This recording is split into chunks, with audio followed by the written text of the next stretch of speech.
Well, I got to tell you, in February and March of this year, I represented an oath keeper. I called him a minnow. He was 21 years old. He was found guilty by a jury. I'm very familiar with the evidence that goes all the way up to Donald Trump. I think this indictment, if it is returned by the grand jury, is probably his most serious charge.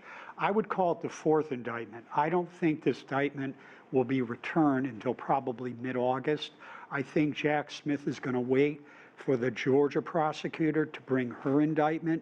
So this would be the fourth, sort of the coup de grace. But I think this last indictment, if it is the last indictment, this one is probably the most serious. And when we look at these investigations, I mean, these are pretty intensive, exhaustive investigations into the former president.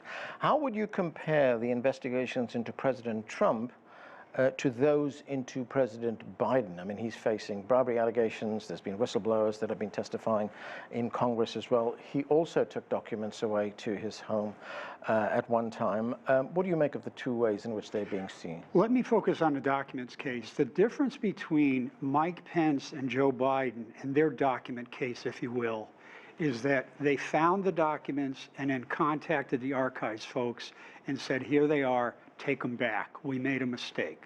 And you can say that it was reckless, it was willful disregard, you could say that. What makes it different than President Trump is the archives folks are trying to negotiate with President Trump for well over a year. Then the Department of Justice got a referral, and then grand jury subpoenas went out. And then Donald Trump arguably, allegedly, defied a grand jury subpoena, and that's where obstruction of justice kicked in, false statements, and his aide, Walter Noddick, is an alleged conspirator. That takes it to a different level if you're a prosecutor, and I did that for 30 years.